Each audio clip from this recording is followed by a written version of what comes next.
लगभग पिछले 2 साल से बेड पर पड़े हुए हैं, लेकिन इनको बेहतर स्वास्थ्य सुविधा नहीं मिला। अगर बेहतर स्वास्थ्य सुविधा मिलता तो फिर यह स्वस्थ होकर रोड पर चलते रहते। पिछले 2 साल से बेडी पर है। बेडी पर पाइप लगा हुआ, देख लीजिए, पाइप लगा हुआ है। टॉयलेट का देखिए थैला लगा हुआ है, यानी टॉयलेट भी करना है तो बेडी पर करना है और पाइप के सहारे थैला लगा हुआ है। खाना भी खाना है तो सोए खाना खाना है, बेड पर खाना खाना है। 2 साल पर जख्म साफ करते हैं, फिर हमको करीब महीना में 15,000 रुपया खर्चा है। इनको में हमको कोई देने वाला नहीं है। हमको कोई वंश बखरा भी नहीं है कि ताकि उसको सेवा पालन पोषण करेंगे तो हमको कमा के खिला सकता है। हमको एक ठो लड़की है, वो भी मतलब है तो छत पर से गिर गई, वो भी रोगी दुखी है। हम किसके सहारे जिएंगे? हम यही आप लोग से कहेंगे कि हमको लगी मतलब कुछ करिए, बनाइए क्या। इस वक्त हम पटना जिला के अंतर्गत नौबतपुर मिर्जापुर में स्थित है। आपको ऐसे व्यक्ति से रूबरू कराएंगे जिसको देखकर आपके रोंगटे खड़े हो जाएंगे। अभी हम नौबतपुर में हैं और यहाँ पर बिहार में स्वास्थ्य व्यवस्था कैसा है, बिहार में स्वास्थ्य व्यवस्था कैसा है, जिसको देखकर आप देखेंगे तो दंग रह जाएंगे। चलिए हम बताते हैं। हम यहाँ पर आपके सामने जो तस्वीर देख रहे हैं, आपका क्या नाम है? कुंदन कुमार यादव। कुंदन कुमार यादव, इनका नाम कुंदन कुमार यादव है और पटना जिला के नौबतपुर मिर्जापुर गांव से हैं। आप देख सकते हैं कि आप पिछले 2 साल से बेड पर पड़े हुए हैं, लेकिन इनको बेहतर स्वास्थ्य सुविधा नहीं मिला। अगर बेहतर स्वास्थ्य सुविधा मिलता तो फिर यह स्वस्थ होकर रोड पर चलते रहते। पिछले 2 साल से बेडी पर है। बेडी पर पाइप लगा हुआ है, देख लीजिए, पाइप लगा हुआ है। टॉयलेट का देखिए थैला लगा हुआ है, यानी टॉयलेट भी करना है तो बेडी पर करना है और पाइप के सहारे थैला लगा हुआ है। खाना भी खाना है तो सोए खाना खाना है, बेड पर खाना खाना है। 2 साल से पड़े हुए हैं, लेकिन इनको देखने के लिए न इनके गांव के मुखिया आते हैं, न वार्ड सदस्य आते हैं। और बिहार के स्वास्थ्य सुविधा कैसा है ये आप लोग भली भांति जानते हैं और इसका जीता जागता उदाहरण आपके सामने है। हम पूरा कहानी बताएंगे आखिर इनके साथ जो घटना घटा। इनके देखिए छोटे छोटे बच्चे हैं। एक ही वो लड़की है। अच्छा यही है? हाँ, यही एक लड़की है और इनकी पत्नी है और इनके साथ हादसा हुआ। और हादसा क्या हुआ हम पूरा कहानी हम इन्हीं से हम जानेंगे। कैसे हुआ पूरा कहानी बताइएगा, कब का घटना है और कैसे हुआ? ये करीब 1.5-2 साल के पहले से घटना है। हाँ। और सीमेंट के गोदाम में हम काम करते थे संजीव सिंह के दुकान पर। अच्छा, तो गांव में है, गांव के बगल में है। हाँ गांव में है। हाँ। तो वहाँ पे सीमेंट के छल्ली लगा हुआ था। तो हमको बोला गया कि जाओ गाड़ी लेके 15 बोरा लाद के दूसरा के मतलब गिराना है, लोड कर लो। तो 10 गो लेबर लोग गया, हम भी गए। मतलब 7 बज रहा था समय कम से कम सुबह का। तो लोड करने के लिए गए तो 10 बोरा कम से कम लोड हुआ होगा। उसके बाद छली भड़कने लगा तो सब लोग भाग गए। 2 लोग हम लोग फंस गए। 2 लोग का एक लोग वो उनका साला लगता था जो उनको पूरा इलाज करा दिया। अभी वो कमा रहे हैं।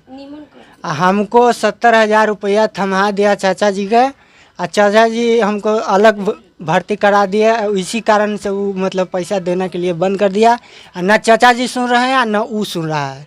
अब बताइए हम कहाँ जाएंगे, किसके माथे हम माथा लगड़ेंगे? अभी तक आप दोस्त कितने साल से बेड पर पड़े हुए हैं? हम 2 साल से पड़े हुए हैं। अभी तक इलाज में कितना पैसा खर्चा हो चुका है? करीब 7-8 लाख रुपया खर्चा हो गया। 8 लाख खर्चा हो चुका है जी। अब तो हमारे पास यार ज़मीन भी नहीं बच रहा है कि हम बेच करके हम अपना इलाज कराएं। और परिवार हमको छोड़ के कमाया जाएगा तो ये भी दिक्कतें है। हमको छोड़ के कमाया भी नहीं जा सकता है वो। इनके पत्नी है, हम इन्हीं से पूरा कहानी जानेंगे। अभी तक 7-8 लाख रुपया कैसे कैसे जुगाड़ किए थे आप? हम देखिए 7-8 लाख रुपया गहना बेच दिए और उसके बाद जो हमको 1-2 कट्ठा खेत था, ज़मीन था, वो भी बेच दिए। और मतलब जो भी मतलब जितना खुदरा खुदरी सब इकट्ठा करके हम बेच के इनको में लगा चुके। अभी भी पैसा लग रहा है क्योंकि इनको में ड्रेसिंग बेड सोल जख्म हो गया है, परल परल इनको जांग पेशाब का रास्ता कट गया है और जांग में जख्म हो गया है और कमर में जख्म हो गया है। इतना बड़का वो देखे काबिल नहीं है और पेशाब के थैली लगा हुआ है, इनको लैट्रिन ऑटोमेटिक होते रहता है। ये परल परल मतलब खाना भी खाते हैं। डॉक्टर के रोज ड्रेसिंग करने आता है तो 500 रुपया लेता है। तो डॉक्टर ने बोला कि तुमको पास पैसा नहीं है, तुम खुद ही करो।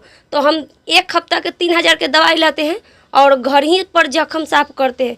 फिर हमको करीब करीब महीना में 15,000 रुपया खर्चा है। इनको में हमको कोई देने वाला नहीं है, हमको कोई वंश बखरा भी नहीं है कि ताकि उसको सेवा पालन पोषण करेंगे तो हमको कमा के खिला सकता है।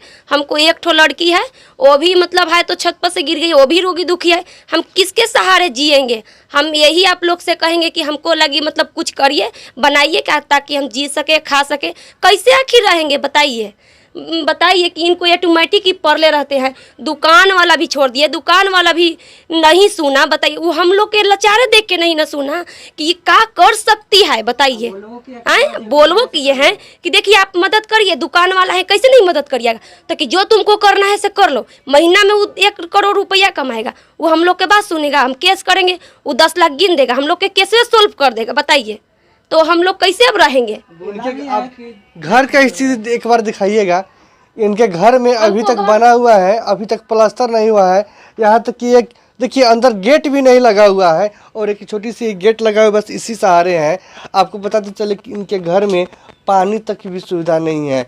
और इस गांव का जो मुखिया है, हकीकत कोई बोलेगा कि यह फर्जी है, लेकिन हम सच्चाई दिखाई दे रहे हैं। देखिए यहाँ पर इनके घर में पानी का भी व्यवस्था नहीं है, पानी नहीं है। नल लगा हुआ है लेकिन पानी नहीं आता है। चालू करेगा तब ना पानी आएगा। पानी अभी नहीं करता। मुखिया क्या बोलता है? मुखिया बोलता है कि नहीं चालू करेंगे, तुमको ये गांव में 35 को वोट मिला है, तुमको जो करना है से कर लो। तो हम क्या कर सकते हैं? वो भाई कहता है कि प्रशासन के लिए हमको पास पैसा नहीं है, वो ऐसे बोलता है। अब उसको से हम क्या मुंह लगाए? बोलता है सीधा सीधी कि प्रशासन के लिए हमको पास पैसा नहीं है। जो भी लोग वीडियो देख रहे हैं उनसे आप क्या मांग करना चाहते हैं? हम यही मांग करना चाहते हैं कि हमको ज़्यादा से नहीं, हमको रहने और खाने का व्यवस्था कर दीजिए कि हम इसी में हम खुश रहेंगे। ये नहीं कर रहे हैं। हमको खाली एक बार जांच लीजिए कि हमको पति निमन हो नहीं होएगा कि नहीं होगा ज़िंदगी में, ये खाली हमको पता चल जाना चाहिए। और ये उसके बाद मतलब हमको व्यवस्था हो जाए कि तुम ये सारे हम भैया कमाहू के लिए तैयार है, लेकिन इनको छोड़ के जाएंगे तो जख्म में कीड़ा लग जाएगा और ऑटोमेटिक पैखाना कर देंगे, पूरा मतलब एकदम फैल जाएगा। तो बताइए ऐसे हो जाएगा तो हम कैसे कमा के खा सकते हैं? तो इसीलिए बच्ची भी गिर गई, इसको भी CTX करवाना है। बताइए अभी तो है तो मैं इसको छोड़ देंगे तो पागल न हो जाएगी? बताइए। तो आम जनता से क्या गुहार लगाइएगा? आम जनता से गुहार लगाएंगे कि इस वीडियो के शेयर करिए, इस वीडियो के जल्द से जल्द पहुंचाइए कि हमको दुख सपोर्ट करे, देखे, आवे और कुछ हमको मदद करे। बताइए हमको सब्जी के बिना खाते हैं, नमक चावल खाते हैं, कभी भूखू रहने पड़ता है। एक शाम के तो खाना नहीं बनाते हम, कभी एक टाइम बनाते हैं तो 2 टाइम खाते हैं। अगर इनको मदद करना चाहते हैं तो इनके इस नंबर पर आप संपर्क कर सकते हैं। आपको नीचा नंबर फ्लैश हो रहा होगा, इनका अकाउंट नंबर दिया हुआ है, गूगल पे नंबर दिया हुआ है। यहाँ से आप इनको डायरेक्ट पैसा भेज सकते हैं। अगर आपको इनके देखना है तो इनको घर पर भी आ सकते हैं और आप कॉल करके भी जानकारी ले सकते हैं कि इनको आवश्यकता है कि नहीं है, कि क्या इस जो दिया हुआ है वह सही है कि गलत है। हम बाकी आप ही पर छोड़े जा रहे हैं। एक चूँकि इनकी जिस तरह स्थिति है बिहार के, जी बोलिए। हर एक चीज की तो दिक्कत है। का बिजली बिल आएगा तो बिजली भरेंगे तो क्या चीज भरेंगे? मशीन लगल है तो मशीन के खर्चा लगे, मशीन भी कमाने वाला घर में अब कोई नहीं कमाने वाला कि हमको इसको माँ भी है तो माँ भी नहीं ताकती है, नहीं करती है, बच्ची भी नहीं। हम किसके सहारे जिएंगे भैया? बताइए। हमको नहीं खाने की व्यवस्था होगा, नहीं रहने की व्यवस्था होगा तो हम कैसे जिएंगे? किसको सहारे पे जिएंगे? किसको आधार पे जिएंगे? न पति रहा, न बेटी रहा, न कोई वंश रहा, न कोई धन रहा, न कोई जन रहा। हम तो सीधे दम न घर के हैं न घाट के हैं।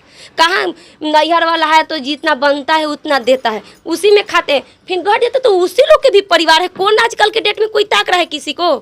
कोई आसपास में पड़ोसन लोग है, सब बोलता है कि ऐसे है वैसे है, बेकार है, मतलब सब हर तरह के बात लोग बनाता है। लेकिन हम सब के बात के अलग कर देते हैं। हम अपना जो सेवा करते हैं, बेर डूबता है हम घर में केवाड़ी लगा लेते हैं। बताइए इतना स्थिति खराब है कि हम नहीं कि हम इतना काम बोले, हमको तो बोल नहीं हम पा रहे। प्लीज़ इस वीडियो को आप लोग ज़्यादा से ज़्यादा शेयर करें और जितना हो सके इनको प्लीज़ मदद करें। इनका आपका 1 रुपया भी अगर इनके खाते में आता है तो इनको मदद मिलेगा। आपको जितना है, कोई आप जितना आपको मदद करना चाहें उतना आप मदद कर सकते हैं। इनका खाता नंबर दिया हुआ है, वहाँ से प्लीज़ आप लोग मदद कर सकते हैं। प्लीज़ वीडियो को ज़्यादा शेयर करें। धन्यवाद।